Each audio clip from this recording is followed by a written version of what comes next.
반갑습니다. 여러분, 프로토 교수입니다. 스포츠 모든 경기를 매일 분석 및 조합 픽 공유 중에 있습니다.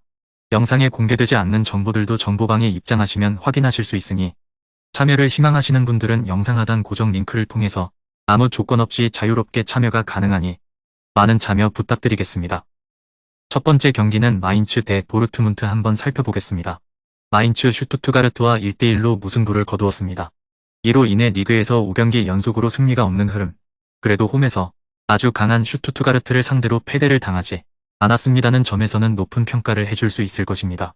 홈에서는 중앙에서 자신들이 경기를 주도하는 양상이 자주 나오는데 지공보다는 속공에 강한 양상이 자주 나오고 있기 때문에 홈에서는 득점력이 생각보다 뛰어난 타입은 아닙니다.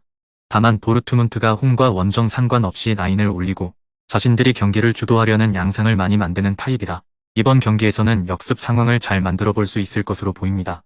올 시즌 홈에서 1승밖에 챙기지 않았지만 상위권 팀을 상대로 좋은 성과를 냈다는 점에는 주목할 만합니다. 프랑크푸르트, 우니온 베를린, 라이프치히와의 3번의 경기에서 1실점으로 수비를 잘 해내면서 선물을 기록한으로 보면 마인츠가 의외를 성과를 낼 수도 있습니다. 도르트문트는 아우크스부르크와 결정 끝에 4대3으로 신승을 따냈습니다. 유독 아우크스부르크에게 도르트문트는 고전하는 양상이 짙었는데 이전 경기에서도 기조가 이어졌다고 할 수 있었습니다. 도르트문트는 수비적으로는 뛰어난 팀이라고는 볼 수 없습니다. 테레지치 감독이 전임 감독과 비슷하게 수비적으로 리스크를 빼지는 양상을 많이 만드는 팀이기도 하고 올 시즌 부상으로 인해 300을 울며 겨자먹기로 사용하는 등 수비의 조직력을 갖출 수 있는 시간도 많지는 않았습니다. 자신들이 경기를 주도하는 양상을 많이 만든다는 점도 우려스러운데 상대가 역습 상황에 상당히 강한 모습을 보여주기 때문입니다. 공격도 생각보다는 답답한 모습을 자주 보여줍니다. 이전 경기 상대였던 아우크스부르크는 올 시즌 박스 안에서의 수비 능력이 좋지 못해 내 골을 넣는데 성공하기는 했지만 올 시즌 텐백을 쓰는 팀을 상대로는 꽤 고전하는 양상도 잦았습니다. 윙어들의 부진 및 이탈로 인해 아데엠이 말런 등 중앙에서 힘을 더 쓸 수 있는 자원들을 무리하게 측면으로 돌린 결과 마인츠가 수비와 역습으로 나선다면 의외로 경기가 꼬일 수 있습니다. 도르트문트가 홈과 원정 관계없이 라인을 높이고 공격적으로 플레이를 하는 편인데 이를 감안하면 마인츠의 장기인 역습이 빛을 발할 환경이라고 볼 수도 있을 것입니다. 실제로 홈에서 상위권을 상대로 꽤 대등한 스코어를 만들어본 경험도 있는 상태, 도르트문트가 텐백 양상의 팀을 상대로는 꽤 공격이 통하지 않는 모습도 보여준 바 있었습니다.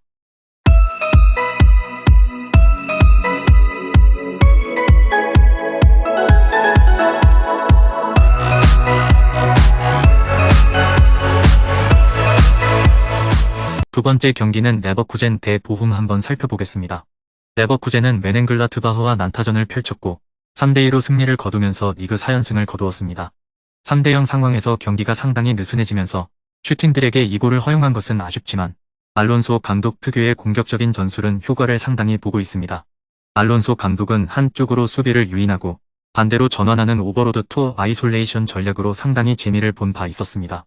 대부분 오른쪽으로 상대를 유인하고 왼쪽으로 공을 전달하는데 이전 경기에서 아들리와 베커르가 모두 좋은 결과를 내기도 했습니다. 오도이가 돌아온다는 점도 레버쿠젠 입장에는 호재인데 온더볼 능력이 좋기 때문에 상대의 압박을 이겨내고 반대로 전개를 할 수 있는 자원이기 때문 보훔의 주무기인 롱볼의 약한 모습을 보여줄 수 있습니다. 올 시즌 공중볼 경험에서 골지를 기록하고 있는 데다 300을 구성하는 탑소바 등이 공격적인 성향을 띠고 있기에 라인이 다소 높기 때문입니다. 보훔은 3대1로 헤르타 베를린을 잡아내면서 후반기 첫 경기에서 승리를 거두었습니다. 앞서 언급했다시피 헤딩 두 방과 속공으로 만들어낸 골들이었는데 레버쿠젠과의 경기에서도 이전 경기와 비슷한 플랜을 가져올 가능성이 높습니다. 평균적으로 레버쿠젠이 허용하는 슈팅의 3분의 2는 박스 안에서 허용하고 있는 상태입니다. 결국 보훔이 직접적으로 롱볼로 박스를 타격하는 것만으로도 보훔이 생각보다는 위협적인 장면을 많이 만들어 볼 수 있는 상황이라는 의미, 오픈플레이에서의 정교함을 장담할 수는 없지만 적어도 공중볼 상황에서에서는 보훔이 레버쿠젠을 큰 폭으로 앞서고 있습니다. 다만 원정에서는 극단적으로 라인을 내리면서 상대의 빌드업을 대체적으로 허용하는 모습을 보이는 등 홈보다 원정에서의 경기력이 매우 좋지 못합니다.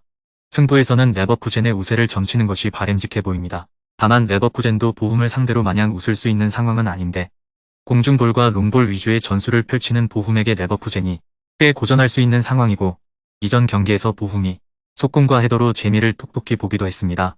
난타전도 고려할 매치로 보여집니다.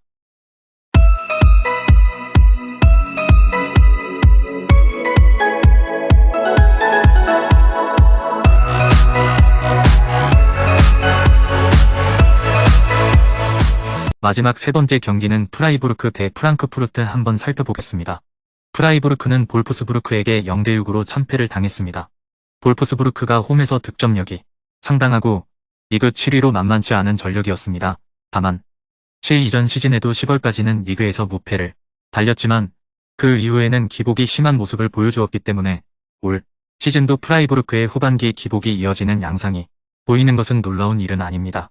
기본적으로 활동량을 중시하는 전술 특성 때문에 시간이 지날수록 선수단의 체력이 하락하면서 수비진이 좋지 않아지는 것, 어쩌면 이전 경기의 대패가 프라이부르크의 후반기 성적 추락의 전조를 보여주는 것일 수도 있습니다.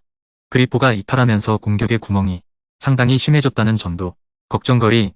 프라이부르크의 공격 주요 루트는 왼쪽이고 그리포가 득점뿐만 아니라 세트피스에서 날카로운 킥으로 보너스 같은 득점에 쏠쏠히 기여한 바도 상당히 컸죠.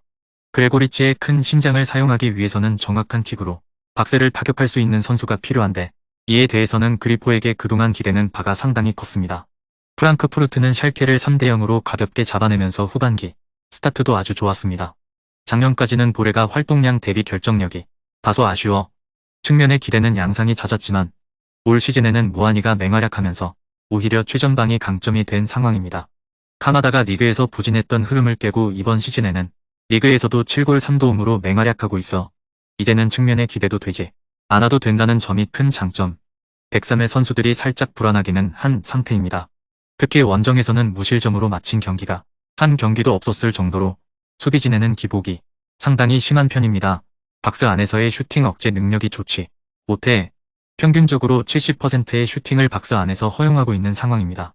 프랑크푸르트가 우세해 보이는 매치입니다. 지난 시즌 프라이부르크가 후반기로 갈수록 경기 기복이 심해졌는데 지난 경기에서도 원정이었다고는 하나 상대에게 0-6으로 패하면서 좋지 못한 양상을 보여준 바 있었습니다.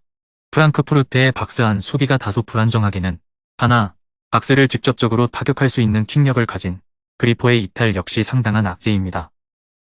금일 경기들은 이렇게 알아보았습니다. 좀 더 다양하고 많은 정보를 원하시는 분들은 영상 하단 댓글에 링크 클릭 후 문의하시면 아무런 조건 없이 정보방 입장 가능하니 입장하셔서 정보 받아보시길 바라겠습니다. 그리고 영상에서 리뷰하지 않은 디테일한 정보와 조합픽은 매일 교수 정보방에서 공유하고 있으니 꼭 참여해보시길 권장드리며 이번 영상은 여기까지 하겠습니다. 시청해주셔서 감사드리며 늘 여러분들의 건승을 기원합니다. 감사합니다.